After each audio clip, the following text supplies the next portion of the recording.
The door clicked. A rolling cart squeaked across polished wood. A janitor in a navy coverall stepped into a $1 million meeting. "Sir, you can't be in here," the corporate counsel snapped. He moved back, CEO Graham Archer continued. He lifted a single printed slide from the trash and said 7 words that froze the board. "These numbers don't exist in the ledgers." Silence. Then the room erupted. Naomi Chen had been invisible all morning. 27 years old junior analyst. The person who did the real work and watched other people present it. She built the deck, built the models, built the risk memo no one read. And still, let the senior team handle the talking, her boss Marcus whispered, tugging her laptop away. "Don't complicate things, Naomi." At the head of the table, CEO Graham Archer flashed his practice smile. "Let's bring this home, folks. Vote to acquire Redline Freight. Transformational." On the monitors, graphs, synergies, projections. On the table, coffee, pens, signatures waiting. But Naomi's stomach tightened. Slide 18. EBITDA jump. Too clean. Slide 22. TU throughput. Higher than the Port Authority's own numbers. Slide 27. Vendor spend. A line item for a supplier she couldn't verify, North Cross Lane LLC. She raised a hand. "Excuse me." "Not now," Marcus hissed. Across from her, the chief financial officer, Wallace Pike, gave Naomi a smile that wasn't a smile at all. "We've tightened the figures," he said smoothly. "Risk is minimal." Naomi tried again. "The throughput on slide 22 exceeds." "Miss Chin," the chair cut in, bored. "We're not here for hypotheticals." Her cheeks burned. She swallowed the words. Until the janitor rolled in. He was maybe 60. Broad shoulders, gentle hands. Dark skin, gray at the temples. His name tag read E. Brooks. Security moved. The counsel bristled. "This is a closed session." He held up the crumpled slide, flattened it carefully with his palm. "Your red line to use," he said softly. "You're quoting 1.9 million last year." Archer sighed. "And you are?" "Someone who cleans up after other people's messes," he said. "Also someone who used to run routing for a company you swallowed in 2011. A snort, a laugh, a "what is this?" from the chair. Brooks tapped the corner of the printout. "Port of Savannah maxed at 1.6 last year. Public record. Your number is fiction. Or worse." Eyes cut to the CFO. Wallace's jaw tensed. Naomi's heart kicked. She'd flagged the same line. She sat up. "He's right. Port throughput tops out at." "Sit down," Marcus hissed again. Louder this time. Eyes on the board. "Don't encourage this." Brooks turned to Naomi. "You ran the models?" She nodded once. "Careful." "Yes." "What did slide 27 whisper to you?" he asked. Naomi blinked. "Whisper?" He pointed. "Vendors. See that shell? North Cross Lane LLC." Her breath caught. "You know it?" Brooks looked at the CFO and smiled without warmth. Everyone in shipping knows a ghost when they see one. What he said next made the room go still. "It's a mailbox in Hoboken. Registered to a condo owned by Mr. Pike's college roommate." A beat. Two. Then Archer barked a laugh. "Enough. Security." "Wait," the silver-haired board member said, leaning forward. "Mr. Brooks, was it? How do you know that?" Brooks set the slide down. "Because I mop floors outside finance when they forget they have windows. Because I collect shredding bags and know the smell of toner from a panic print job. Because I've seen this movie before." He touched 2 fingers to the envelope on his cart. "And because your trash tells the truth your decks won't." Naomi's pulse thundered. She scanned the board. Wavering faces. Tight mouths. Cameras in the corners blinking red. She stood. "If he has evidence, let him share it." Marcus grabbed her sleeve under the table. "Naomi." She pulled free. "We can't vote blind." Counsel folded her arms. "Miss Chin does not have the floor." But the room had shifted. Archer's smile cracked. Wallace looked suddenly smaller. Brooks opened the envelope with slow, clean hands. Spread out color copies like cards. Doc logs. Billing statements. A manifest from Doc 12 at 3:17 a.m., stamped and signed. He pointed. Redline reported 28 outbound containers that night. The yard cameras showed 21. The rest.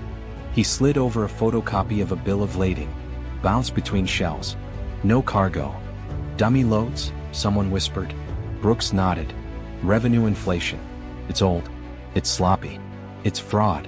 Wallace surged to his feet. "This is outrageous. We're done here." But Brooks wasn't looking at him anymore. He was looking at Naomi. "Check the version history on your deck," he said. "Midnight edits. Someone cut your sensitivity analysis." Naomi's throat went dry. She'd felt it. The holes. The missing page 12. Archer's voice sliced across the table. "Counsel shut this down?" "On what basis?" the silver-haired director asked, voice cooling. "Because the janitor knows our numbers better than we do?" Laughter didn't come this time. No one moved. Naomi clicked her laptop open. Fingers trembling. She pulled the version history. There it was. 12:43 a.m. Slide 12 deleted. Replaced 1:02 a.m. 1:14 a.m. Vendor schedule swapped. Editor, Keller, Marcus. Her boss stared at the screen, color draining. "That's not, I didn't." Brooks didn't blink. He didn't work alone. All eyes drifted to Wallace. The CFO adjusted his cufflinks, smiled thinly and said, "Even if any of this were true, nothing you carry is admissible. Chain of custody. Privacy. And you, sir, are trespassing." "Not trespassing," Brooks said calmly. He reached into his pocket and placed a laminated card on the table. "Badged." Counsel squinted. "Custodial contractor." He flipped it. Another laminate. A different seal. Different weight. The room inhaled. "State Attorney General, Special Investigator, Temporary." Naomi stared. The board stared. Archer said nothing. Brooks's voice stayed soft. "Been on this floor for months. Watching. Listening. Your acquisition target is a laundromat with trucks. And your CFO? He's already sold your stock short through a cousin's fund." What he did next made half the board push back their chairs. He lifted a small black USB and placed it on the polished table. "Recordings. Emails. Camera pulls. Everything you need to stop yourself from lighting this place on fire." Wallace laughed too loud. "Cute prop." The lights flickered. "Once. Twice." The screens blinked black, then returned with a new slide no one had clicked. "Access denied. Session terminated." Naomi's laptop went dark. The cameras in the corner stopped blinking. The room's hum died. "Who cut the feed?" the chair shouted. Brooks didn't move. "You already know." The boardroom doors opened. Two men stepped in. Black suits. No badges. Blank faces. "IT says we need to reboot the AV," one said flatly. "Meeting's over." Counsel stood. "We didn't call." Archer recovered his smile. "We'll reconvene." Quick break. The men didn't look at Archer. They looked at the USB on the table. Brooks slid it toward Naomi instead. "You built the truth. You carry it." Her hand hovered. She could feel every eye. Wallace's voice floated across the dead room. "Careful, Miss Chin. Possession of stolen data is a crime." Brooks's eyes met hers. "God." Unblinking. "So is burning a company to cover your bets." Naomi slipped the drive into her blazer. The taller IT man took a step, expression flat. The shorter one touched his earpiece and nodded, almost imperceptibly, to someone unseen. Naomi's phone buzzed. Unknown number. A text. "Don't plug it in. One of the drives is poisoned." "RT." Her blood ran cold. "RT? Oh." Another buzz. A second text. "Different number. Leave the USB on the cart, Naomi. Walk away. This isn't your fight." "Oh, Marcus." Archer clasped his hands. "We'll take 15, he said, voice smooth as glass. "Stretch your legs." But the doors didn't open. The men in suits didn't move. Brooks leaned close, voice barely a thread. "There are two drives. One exposes them. One burns you." Naomi swallowed. "Which is this?" He looked at her, sorrow flickering. "That's the part they're counting on." What she did next made everyone hold their breath. She stood, calm, collected, heart pounding hard enough to shake the glass. And the lights went out. Darkness swallowed the room. A scuffle, a grunt, the thud of a chair. Someone cursed. Somewhere, a door hissed. Naomi fumbled for the phone light. It flared to life, bouncing off faces gone white. Brooks was gone. His cart too. In the middle of the table, a single paper remained. Scrawled in neat block letters. Dock 12, 3:17 a.m., camera 4. A heavy click sounded at the doors. Locked from the outside. Naomi's phone buzzed again. Same unknown number as before. "They're coming for you first. If you want to live to tell it, run." The lights snapped off. Total blackout. Naomi's phone cast a weak glow across terrified faces. Executives muttered, chairs scraped, someone's glass shattered on the floor. The boardroom doors, locked from the outside. And Brooks? Gone. Cart? Gone. In his place, a single note in block letters. Dock 12, 3:17 a.m., camera 4. Naomi clutched it. Her hands shook. Who's doing this? Someone hissed. Wallace's voice cut through the dark. Come. Too calm. Everyone stay seated. IT will fix this. But Naomi saw it. His hand slipping into his jacket, pressing something on his phone. A signal? Call. Her phone buzzed. Unknown number again. Don't trust anyone. They cut the feed. Get to Dock 12. RT. She swallowed hard. Who's RT? No answer. Just the pounding in her ears. Suddenly, emergency lights flickered on, blood-red strips along the floor. The kind used only in evacuation drills. The taller IT man leaned in close to Wallace. They whispered, but Naomi caught it. Unit secured. Transfer tonight. No witnesses. No witnesses? Her blood ran cold. The silver-haired director stood, pointing at Naomi. She has the drive. Don't let her leave. Naomi's breath caught. Every eye turned toward her. Marcus rose too, face pale but voice sharp. Naomi handed over. You don't know what you're holding. But she did know. Too well. Brooks's words echoed. There are 2 drives. One exposes them. One burns you. She couldn't tell which one was in her pocket. Naomi backed toward the exit. The IT men blocked it. What she did next made the whole board gasp.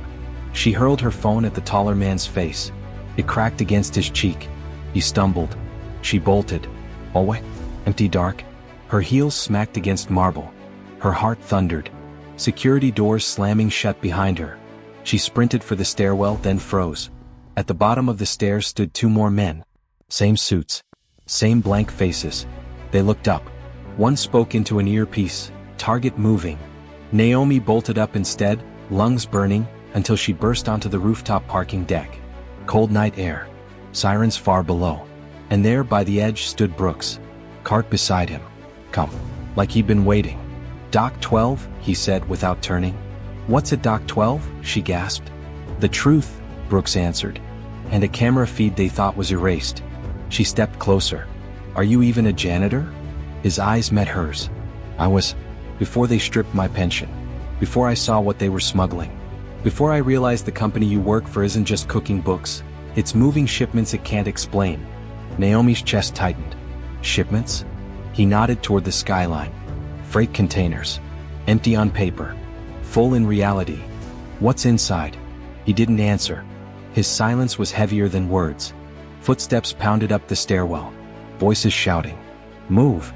Brooks grabbed her arm, dragging her toward a rusted service ladder. Down the side. Now. They climbed, metal rattling under their weight until they dropped into the alley. Naomi's blazer tore. Her knees scraped. But she held the drive tight. Brooks pressed a small flash drive into her palm. Different from hers. Red casing, not black. What's this? She whispered. Camera 4. Dock 12. 3:17 a.m., he said. Footage they tried to bury. She blinked. So mine is? His expression hardened. A decoy. Poisoned. Plug it in and they'll pin you for fraud. That's how they erase whistleblowers. Naomi's stomach twisted. She looked at the black drive in her pocket. Trap or truth? A van screeched into the alley. Doors flung open.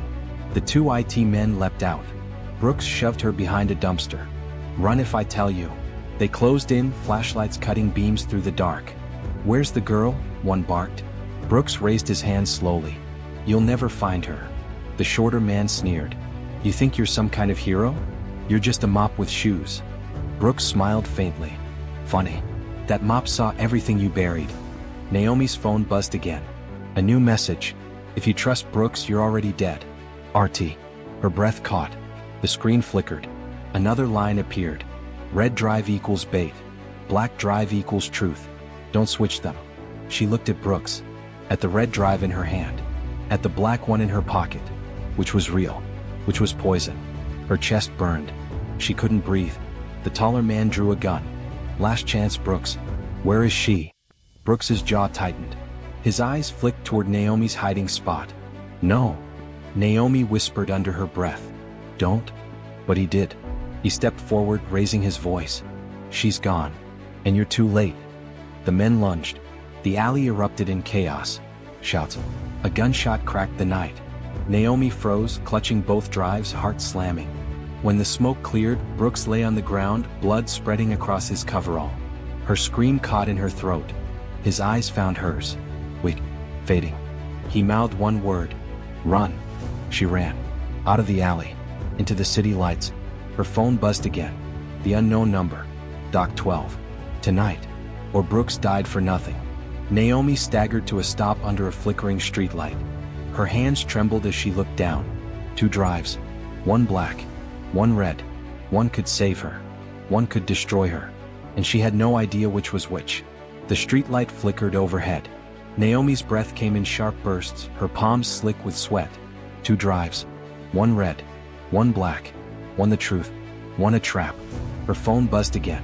Dock 12. Tonight. Bring proof. RT. But whose side was RT on? Brooks had given her the red drive, swearing it held the Dock 12 footage. The mysterious text warned her instead. The black drive is the truth. Naomi's stomach twisted. Either choice could bury her. And Brooks? He was gone. His last words still rang in her head. Run. She tightened her grip on both drives and whispered into the night. I'm not running. Not anymore. By midnight, Naomi stood at the edge of the port of Savannah. Containers stacked like tombstones. Fog rolling off the water. Dockworkers' voices muffled, distant. She pulled Brooks's note from her pocket. Dock 12, 3:17 a.m., camera 4. She checked her watch. 3:10. Her heart hammered as she slipped into the shadows near a chain-link fence. She spotted camera 4 bolted high on a floodlight pole. Below it, a door marked authorized personnel only swung open. 2 men emerged, hauling duffel bags heavy enough to strain their shoulders. Behind them, a truck idled, back doors wide. She zoomed her phone camera. The men weren't loading goods. They were unloading. From the bags came metal cases. No labels, no manifests. She recognized one logo stenciled faintly in the steel. Department of Defense. Her blood froze. This wasn't just corporate fraud. This was smuggling government property. Naomi, a voice whispered behind her. She spun. A figure in a dark hoodie. He pulled the hood back. Marcus. Her own boss. Her pulse spiked. You? SH. He raised his hands. I didn't want this either. Brooks brought me in months ago. He said you were the only analyst who'd noticed the numbers didn't add up. Her chest tightened. Then why cover it up? You deleted my slides. His face twisted. Because Pike threatened my family. He said if I didn't bury it, I'd lose everything. My kids, Naomi. I panicked. Tears stung her eyes. So you betrayed me? No. I stalled them. That's why you're here now. He pulled something from his pocket. A 3rd flash drive, blue casing. This is the real footage. Dock 12. Brooks gave me a copy. Naomi's knees weakened. 3 drives. Black, red, blue. Which one was real? A truck engine roared. Naomi peeked through the fence. CFO Wallace Pike himself stepped out of a black SUV. Suit crisp, face stone cold. He checked his watch, barked an order. Move it. The ship sails at dawn. Naomi recorded everything on her phone, zooming in. Suddenly, floodlights blazed on. The yard glowed like midday. Grab her, a guard shouted. She'd been spotted. Marcus shoved her toward the gate. Go. She ran, but boots pounded behind her. A guard lunged. Naomi kicked, twisted, nearly lost her phone. Then, a blinding siren split the air. Red and blue lights flooded Dock 12. Police. Port Authority. And behind them, 2 black SUVs with government plates. Agents stormed the yard, shouting commands. Hands up. Drop the bags. Wallace froze, caught in the spotlight. Naomi collapsed behind a stack of crates, clutching the drives. Her chest heaved. She watched as chaos swallowed the dock. Naomi Chin? A firm voice behind her. She spun again. An agent in a tactical vest stood over her, badge glinting. Department of Homeland Security. We've been tracking this operation for months, he said. But we needed inside proof. Brooks was our undercover man. Did he give you the evidence? Her throat tightened. I have it, but I don't know which one's real. She held out the drives. Red, black, blue? The agent frowned. He was only supposed to give you one. Which? Her pulse thundered. Brooks's words. Marcus's confession. RT's text. 3 versions of the truth. The agent extended his hand. Quickly. Before they locked this place down. But her phone buzzed again. A new text from RT. Don't give it to DHS. There's a mole. Trust only the footage. Her stomach dropped. She looked at the agent's badge, then back at the drives. Which one to choose? What she did next made the entire dock freeze. Naomi sprinted past the agent, straight toward camera 4. Bullets cracked the air. She ducked, scrambled up the pole, hands burning against cold metal. She ripped the cover off the camera housing, yanked out the memory card. Her fingers shook, but she jammed it into her phone's reader. The screen lit up. Footage played. Dock 12. 3:17 a.m. The same truck. The same duffel bags. Ann Pike's face, crystal clear, signing manifests with a forged redline freight stamp. Naomi screamed into the night, "It's all here. I have proof." Every eye turned. Agents swarmed Pike. He roared, "She's lying." But it was too late. The footage rolled live onto her phone. The dock workers whispered. The police captain looked at her screen, then at Pike, then gave the order. "Arrest him." Pike was cuffed. His protests drowned by the sirens. Marcus was detained too, trembling but alive. Naomi stood shaking, her phone still in her hand. The real footage safe. An agent approached her, this time a woman with steady eyes. "Miss Chin, thanks to you we just stopped a multi-million-dollar smuggling ring. You'll testify, yes?" Naomi exhaled, relief flooding her. "Yes, I'll testify." And then, through the chaos, she saw him. Brooks. Not dead. Bandaged, limping but alive. 2 paramedics guided him forward. Their eyes met. He smiled faintly. "Told you Doc 12 had the truth." Naomi broke. She ran to him, tears streaming.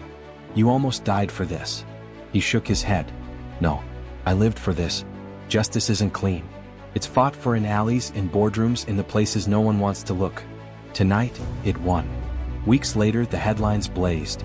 CFO Wallace Pike indicted in fraud and smuggling ring. Whistleblower Analyst, janitor investigator credited with exposing plot. Naomi testified. The footage spoke louder than she ever could. Brooks took the stand too, not as a janitor but as an investigator who proved that no one is truly invisible. And Naomi? She wasn't just an analyst anymore. She was promoted to head of compliance. Not because of politics, not because of her last name, because she chose truth when it could have cost her everything. In the end, Naomi's journey proves a powerful truth. Corruption can hide in boardrooms and injustice can wear a suit, but courage cuts through the silence. Fairness, respect, and justice aren't just lofty words. They are choices, and sometimes they begin with one person daring to stand up when it matters most. If this story spoke to you, take a moment to like this video, share it with someone who believes in truth, and subscribe to RippleLives for more stories where dignity and justice always shine.